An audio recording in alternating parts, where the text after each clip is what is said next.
প্রিয় ছাত্রছাত্রী, চতুর্থ শ্রেণীর ইংরেজি বইটা পড়ানো শুরু করলাম। আজকে দেখো রিভিশন লেসন অর্থাৎ পূর্ব পাঠের পড়াশুনো, অর্থাৎ ক্লাস 3-তে তোমাদের কি জ্ঞান হয়েছে সেটা আজকে এখানে যাচাই করা হবে। দেখো অ্যাক্টিভিটি 1 কি বলা হয়েছে দেখো, লুক অ্যাট দ্য পিকচার্স, অর্থাৎ এই ছবিগুলিকে দেখো। Match the animals in group A with their babies in group B, অর্থাৎ বাঁ দিকে রয়েছে কিছু পশুর ছবি এবং ডান দিকে রয়েছে তাদের বাচ্চাদের ছবি, মানে ছবি নয়, বাচ্চাদের নাম লেখা রয়েছে। তো ব্যাপারটা হচ্ছে, তো এখানে দেখো খুব সহজে মেলানো যাবে। এটা কি? কুকুর। কুকুরকে ইংরেজিতে আমরা বলি ডগ। তো ডগের বাচ্চাকে কি বলা হয়? Puppy, PUPPY, puppy. তো কুকুর ছানা হয়ে গেল, ডগ, পাপ্পি। আচ্ছা দেখো, এটা হচ্ছে এলিফ্যান্ট মানে হাতি। হাতি থেকে কি হয়? হাতির বাচ্চাকে বলা হয় দেখো হস্তি শাবক, অর্থাৎ কাফ, CALF, কাফ হবে, অর্থাৎ হাতির বাচ্চাকে কাফ বলা হয়। আবার গরুর বাচ্চাকেও কিন্তু কাফ বলা হয়, এটা মনে রাখবে। এরপরে দেখো হরিণ। হরিণকে ইংরেজিতে বলা হয় ডিয়ার। ডিয়ারের বাচ্চাকে বলা হয় ফন, FAWN, ফন। আচ্ছা এরপরে দেখো, এটা হচ্ছে টাইগার। টাইগারের বাচ্চাকে বলা হয় দেখো কাব, CUB, কাব। ওকে, এগুলো কিন্তু খেয়াল করবে। দেখো এইটাকেই আমি এখানে ভালো করে খাতায় লিখে দিয়েছি যে ডগ। ওকে, ডগ, DUG, ডগ থেকে হবে পাপ্পি। ওকে, তারপর দেখো এলিফ্যান্ট, এই বানানগুলো তোমরা মুখস্থ করে নেবে। ELEPHANT, এলিফ্যান্ট মানে হাতি, এলিফ্যান্টের বাচ্চাকে বলা হয় কাফ। ওকে, ডিয়ার মানে হরিণ, ডিয়ার থেকে হবে ফন। টাইগার থেকে হবে কাব। তো এখানে 4টা পশুর এখানে নাম জানলাম এবং তাদের বাচ্চাদের নাম জানলাম। এখন দেখো অ্যাক্টিভিটি 2 অর্থাৎ পেজ 2 নম্বর পাতায় রয়েছে যে এই ছবিগুলো দেওয়া রয়েছে কিছু পতঙ্গের, তাদেরকে আইডেন্টিফাই করতে হবে এবং এখানে যে arrange the letters in the right order, অর্থাৎ এখানে কিছু লেটারগুলো ভুলভালভাবে সাজানো রয়েছে। তো কিভাবে সঠিক লিখলে তুমি সঠিক ইনসেক্টের নামটা পাবে, অর্থাৎ পতঙ্গের নামটা পাবে। এটা কি? এগুলো হচ্ছে যে মাছি। দেখো মাছি ইংরেজি আমরা জানি ফ্লাই, কিন্তু এখানে দেখো লেখা রয়েছে LYF, তাই তো ভুলভাল আছে। কিন্তু প্রথমে কি হবে? ফ্লাইয়ের প্রথমে হবে F, তারপরে LY, ফ্লাই মানে মাছি, FLY, কিন্তু প্রশ্ন ছিল LYF। এরপরটা দেখো, এটা বলতা। দেখো PASW লেখা আছে, কিন্তু বলতা ইংরেজি হচ্ছে ওয়াস্প, WASP। মানেটা তোমরা খেয়াল করবে, WASP, অর্থাৎ শেষে W আছে, তারপর WASP, এই হিসেবে সাজাতে হবে, তবে কিন্তু তুমি সঠিক শব্দটা পাবে। আচ্ছা এরপরে দেখো, এটা হচ্ছে ঝিঝি পোকা। দেখো এখানেও লেখা রয়েছে CIRKCTE, ভুলভাল লেখা আছে। তো এটাকে তুমি সহজে লিখতে পারবে এভাবে যে ক্রিকেট, CRICKET,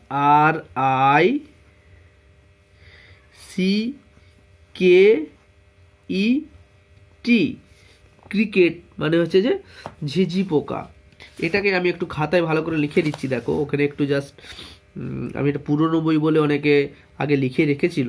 তো দেখো তাহলে ফ্লাই হবে FLY, ফ্লাই মানে মাছি, ওয়াস্প মানে বলতা, WASP। আচ্ছা ক্রিকেট মানে ঝিঝি পোকা। শীতকালে দেখবে সন্ধ্যাবেলা ঝি শব্দ করে, বেশিরভাগ ক্ষেত্রে রান্নাঘরে এগুলো আমরা দেখতে পাই বা এই সমস্ত পতঙ্গের আওয়াজ শুনতে পাই। ক্রিকেট মানে ঝিঝি পোকা। এখন দেখো অ্যাক্টিভিটি 3, এখানে কি বলা হয়েছে যে match the following animals with the sounds they make, অর্থাৎ কোন পশুর কোন আওয়াজটা হবে সেটা তোমাকে ম্যাচ করতে হবে। তো দেখো এটাকে আমি খাতায় সুন্দর করে লিখে দিয়েছি যাতে করে তোমাদের বোঝাতে পারি। দেখো অ্যানিমেলস, অ্যানিমেলসের নামগুলো রয়েছে, আর এখানে সাউন্ডস মানে তাদের আওয়াজগুলো কী কী। দেখো এ দিয়েছে কাউস গরু, শিপ মানে ভেড়া, হর্সেস মানে হচ্ছে যে ঘোড়া, আচ্ছা স্নেক মানে হচ্ছে সাপ, আর টাইগার্স মানে বাঘ।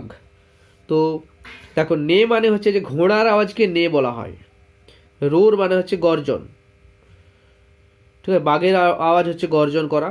আচ্ছা ব্লিট, ভেড়ার আওয়াজ হচ্ছে ব্লিট। আর মু, মু মানে হচ্ছে হাম্বা হাম্বা ডাক, এটাকে বলা হচ্ছে যে গরুর আওয়াজ। আর হিস মানে হচ্ছে যে সাপের আওয়াজ, হিস। তো কিভাবে তাহলে করব, গরু কাউ, কাউ থেকে হবে মু, মনে রাখবে তোমরা এইভাবে মুখস্থ করবে যে কাউজ মু, এভাবে মুখস্থ করবে কাউজ মু, অর্থাৎ গরু হাম্বা হাম্বা করে। অ্যাকচুয়ালি বাংলায় প্রত্যেকটা শব্দের মানে হয়তো আমরা ব্যাখ্যা করতে পারবো না, বা বাংলায় বললেও আমরা বুঝতে পারবো না, কিন্তু ইংরেজি শব্দের সঙ্গে ইংরেজিটাই মেলানোর চেষ্টা করো যে কাউজ মু, তাহলে দেখবে মনে সহজে থাকবে। কাউজ হলে মু হয়। আচ্ছা শিপ মানে ভেড়া, শিপ থেকে হবে ব্লিট, শিপ ব্লিট অর্থাৎ ভেড়া ব্যা ব্যা করে। আচ্ছা হর্সেস নে, মানে ঘোড়ার আওয়াজ হচ্ছে চিহি চিহি আওয়াজ হয়, হর্সেস নে, NEIGH, এটা ঘোড়ার আওয়াজ। আচ্ছা স্নেক মানে সাপ, সাপের আওয়াজ কি হবে, হিস, দেখবে সাপ ফোঁস করে আওয়াজ করে সেটাকে হিস বলা হয়, স্নেকস হিস। আচ্ছা টাইগার্স বাঘের আওয়াজ, বাঘের আওয়াজ গর্জন, দেখো যে রোর। বুঝতে পারলে? এভাবে কি হলো, এই 5টা প্রাণীর আমরা শব্দ শিখে গেলাম। এগুলো কিন্তু তোমরা অবশ্যই মুখস্থ করবে। এখন দেখো অ্যাক্টিভিটি 4, অত্যন্ত গুরুত্বপূর্ণ প্রশ্ন রয়েছে এগুলো, যে rearrange the following words to make meaningful sentences, অর্থাৎ এখানে কিছু শব্দ রয়েছে পরপর লেখা রয়েছে কিন্তু এগুলো ঠিকঠাক সাজানো নেই, অর্থাৎ এগুলো দিয়ে বাক্য গঠন হয়নি। যেমন লেখা আছে মিল্ক আস কাউস গিভ, অর্থাৎ দুধ আমাদেরকে গরু দেয়, এভাবে তো হবে না। উত্তরটা কী হবে, যে গরু আমাদেরকে দুধ দেয়, অর্থাৎ কাউস গিভ আস মিল্ক, সেটাকে তোমাকে সঠিকভাবে সাজাতে হবে। তো কিভাবে সাজালে সঠিক হবে দেখো, একটু কনস্ট্রাকশনে তোমরা বুঝে যাবে, এখান থেকে তোমরা কিছুটা টেন্স সম্পর্কেও আইডিয়া পাবে, ভালো করে বুঝো। প্রথমেই যেটা করবে দেখো, যে শব্দটার প্রথম অক্ষর ক্যাপিটাল আছে সেটাকে আগে খোঁজো। দেখো প্রথমেই যে কাউসের সি বড় হাতের আছে, তাহলে এখানে কাউসটা আগে বসবে, অর্থাৎ গরু, COWS, কাউস মানে হচ্ছে যে গরু, এটা কি হচ্ছে সাবজেক্ট হচ্ছে। এরপরে কি বসবে, ভার্ব। দেখো এখানে মিল্ক মানে দুধ, আর আস মানে আমাদের, আর গিভ মানে হচ্ছে দেওয়া, তাই গিভ হচ্ছে ভার্ব অর্থাৎ ক্রিয়াপদ, কোনো কাজ বোঝাচ্ছে, তাই কাউজের পরে কি হবে, গিভ বসবে। কাউস গিভ কাদেরকে দেয়, আমাদেরকে দেয়, তারপর কি দেয় না দুধ দেয়, এভাবে করবে। আর প্রথম তোমরা এইভাবেই করো, তাহলে পরে কিন্তু যখন গ্রামার আরও শেখানো হবে বা টেন্সগুলো ভালো করে শেখানো হবে তোমরা আরও বুঝতে পারবে। তো এখানে কি হলো, যে গরু আমাদের দুধ দেয়, কাউস গিভ আস মিল্ক, গরু দেয় আমাদের দুধ, এভাবে করবে, কারণ সাবজেক্টের পরে ভার্ব বসবে, কাউস গিভ আস মিল্ক। ওকে, পরেরটা দেখো বি, বিয়ে কি আছে, একইভাবে দেখো ডগ বড় হাতের আছে ডি, তাই ডগসটা আমি আগে লিখে ফেলছি। কি লেখার ছিল, মিট ডগস ইট টু লাভ, তাহলে ডগস অর্থাৎ কুকুর মাংস খেতে ভালোবাসে, দেখো তাহলে ডগস তারপরে ভালোবাসে ভার্ব বসবে, লাভ, ডগস লাভ,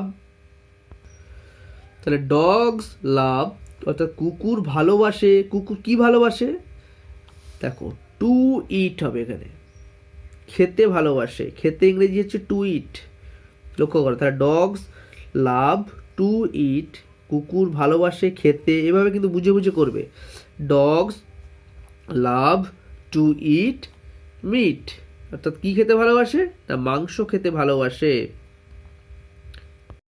এরপর দেখো কোয়েশ্চেন 3, সিতে কি রয়েছে, in the lives tiger the forest.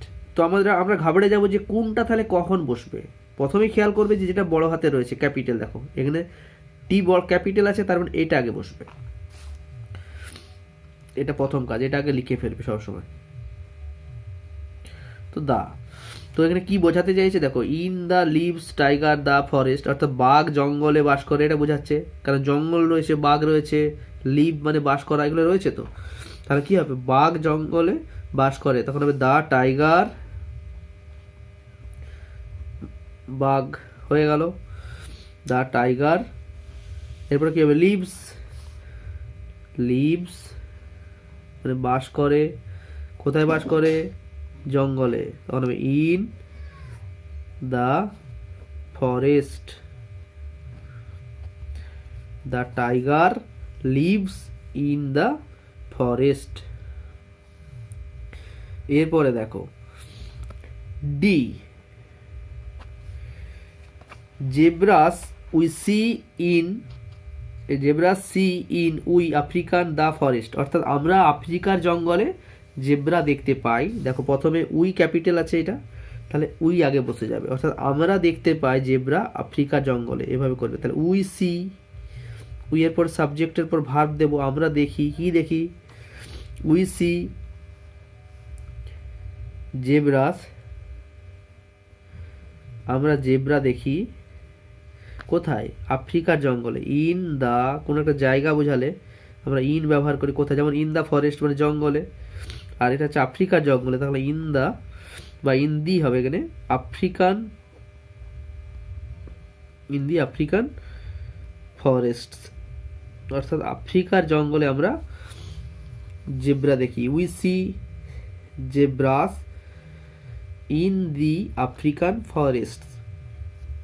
এরপরে দেখো E, cold baby is a horse the of a, অর্থাৎ এটা বোঝাচ্ছে যে ঘোড়ার বাচ্চাকে কোল্ড বলা হয়। ওকে, এভাবে করবো যে তাহলে একটা কোল্ড হলো ঘোড়ার বাচ্চা, এভাবে করবো, এ কোল্ড, সরি কোল্ড নয়, এটা হবে colt, C O L T, a colt is the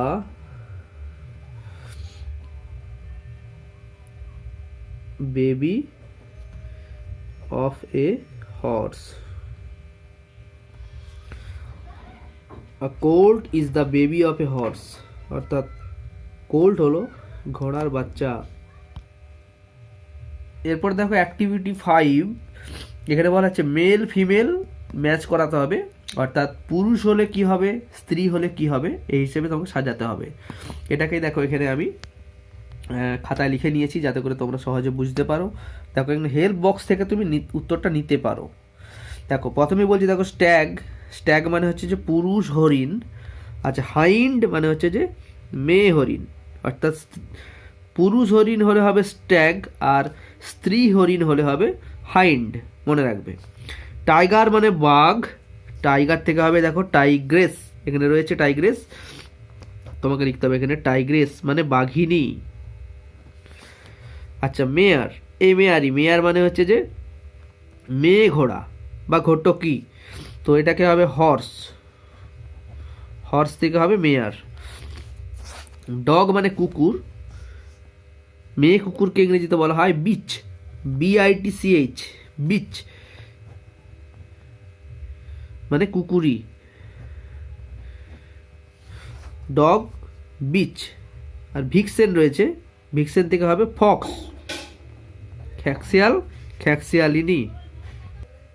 আজকে তোমাদের প্রথম 3টে পেজ করিয়ে দিলাম, পরের ক্লাস থেকে 4র্থ পেজ থেকে করানো হবে। তো তোমাদের যদি ক্লাসগুলো ভালো লাগে তাহলে কিন্তু পুরো বইটাই আমি পড়ানোর চেষ্টা করব, অবশ্যই আমাকে কমেন্ট দিয়ে জানিও। আর যারা চ্যানেল নতুন, চ্যানেলটিকে সাবস্ক্রাইব করে সঙ্গে থেকো।